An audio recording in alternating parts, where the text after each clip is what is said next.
The Giver by Lois Lowry, Chapter 7.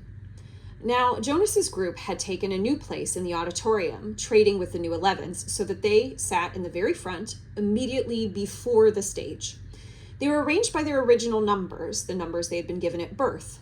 The numbers were rarely used after the naming, but each child knew his number, of course.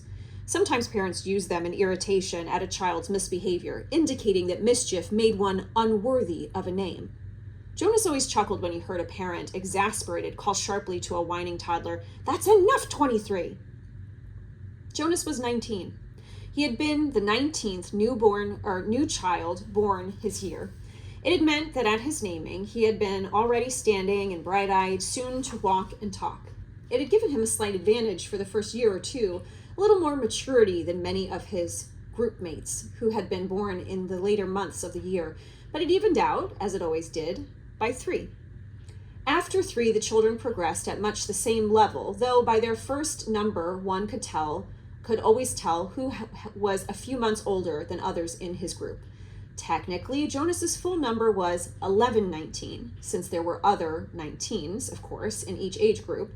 And today, now that the new 11s had been advanced this morning, there were 2 1119s. At the midday break, he had exchanged smiles with the new one, a shy female named Harriet.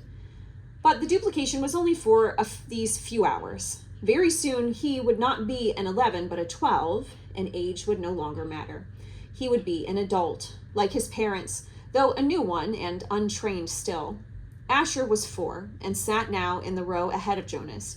He would receive his assignment 4th. Fiona, 18, was on his left, and on the other side sat 20, a male named Pierre, whom Jonas didn't like much. Pierre was very serious, not much fun, and a worrier, and tattletale too. "Have you checked the rules, Jonas?" Pierre was always whispering solemnly. "I'm not sure that's within the rules." Usually it was some foolish thing that no one cared about, opening his tunic if it was a day with a breeze, taking a brief try on a friend's bicycle just to experience the different feel of it.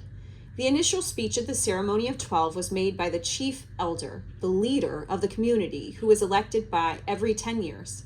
The speech was much the same each year: recollection of the time of childhood and the period of preparation, the coming responsibilities of adult life, the profound importance of assignment, the seriousness of training to come. Then the chief elder moved ahead in her speech. "This is the time," she began, looking directly at them, "when we acknowledge differences. You 11s have spent all your years till now learning to fit in, to standardize your behavior, to curb any impulse that might set you apart from the group. But today, we honor your differences. They have determined your futures." She began to describe this year's group and its variety of personalities. Though she singled no one out by name, she mentioned that there was one who had singular skills at caretaking, another who loved new children, one with unusual scientific aptitude, and a 4th for whom physical labor was an obvious pleasure. Jonas shifted in his seat, trying to recognize each reference as one of his group mates. The caretaking skills were no doubt those of Fiona on his left. He remembered noticing the tenderness with which she had bathed the old. Probably the one with scientific aptitude was Benjamin, the male who had devised new important equipment for the rehabilitation center. He heard nothing that he recognized as himself, Jonas. Finally, the chief elder paid tribute to the hard work of her committee, which had performed the observations so meticulously all year. The committee of elders stood and was acknowledged by applause. Jonas noticed Asher yawn slightly, covering his mouth politely with his hand.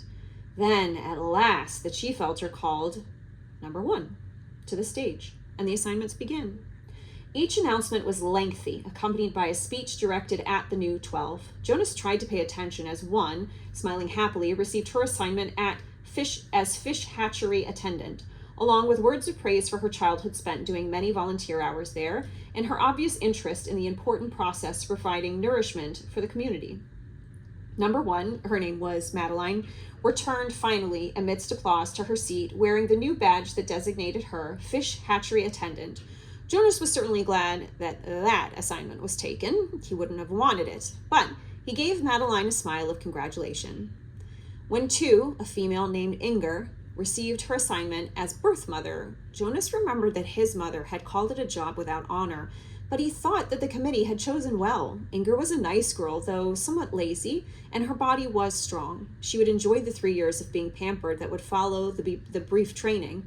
She would give birth easily and well, and the task of laborer that would follow would use her strength, keep her healthy, and impose self-discipline. Inger was smiling when she resumed her seat. Birth mother was an important job, if lacking in prestige. Jonas noticed that Asher looked nervous. He kept turning his head and glancing back at Jonas until the group leader had to give him a silent chastisement, a motion to sit still and face forward. 3, Isaac, was given an assignment as instructor of 6s, which obviously pleased him and was well-deserved. Now there were 3 assignments gone, none of them ones that Jonas would have liked. Not that he could have been a birth mother anyway, he realized with amusement. He tried to sort through the list in his mind, the possible assignments that remained, but there were so many, he gave it up. And anyway, now it was Asher's turn. He paid strict attention as his friend went to the stage and stood self-consciously beside the chief elder. All of us in the community know and enjoy Asher, the chief elder began. Asher grinned and scratched one leg with the other foot. The audience chuckled softly. When the committee began to consider Asher's assignments, she went on, there were some possibilities that were immediately discarded, some that would clearly not have been right for Asher. For example, she said, smiling, we did not consider for an instant designating Asher an instructor of 3s. The audience howled with laughter. Asher laughed too, looking sheepish but pleased at the special attention. The instructors of 3s were in charge of the acquisition of correct language. In fact, the chief elder continued, chuckling a little herself, we even gave a little thought to some retroactive chastisement for the one who had been Asher's instructor of 3 so long ago. At the meeting where Asher was discussed, we retold many of the stories that we all remembered from his days of language acquisition. Especially, she said, chuckling, the difference between snack and smack. Remember, Asher? Asher nodded ruefully, and the audience laughed aloud. Jonas did too. He remembered, though he had been only a 3 at the time himself, the punishment used for small children was a regulated system of smacks with the discipline wand, a thin, flexible weapon that stung painfully when it was wielded. The child care specialists were trained very carefully in the discipline methods, a quick smack across the hands for a bit of minor misbehavior, 3 sharper smacks on the bare legs for a second offense. Poor Asher, who always talked too fast and mixed up words, even as a toddler. As a 3, eager for his juice and crackers at snack time, he one day said smack instead of snack, as he stood waiting in line for the morning treat. Jonas remembered it clearly. He could still see little Asher wiggling with impatience in the line. He remembered the cheerful voice call out, I want my smack! The other 3s, including Jonas, had laughed nervously. Snack, they corrected. You meant snack, Asher. But the mistake had been made, and precision of language was one of the most important tasks of small children. Asher had asked for a smack. The discipline wand in the hand of the child care worker whistled as it came down across Asher's hands. Asher whimpered, cringed, and corrected himself instantly. Snack, he whispered. But the next morning he had done it again, and again the following week. He couldn't seem to stop, though for each lapse the discipline wand came again, escalating to a series of painful lashes that left marks on Asher's legs. Eventually, for a period of time, Asher stopped talking altogether when he was a 3. For a while, the chief elder said, relating the story, we had a silent Asher, but he learned. She turned to him with a smile.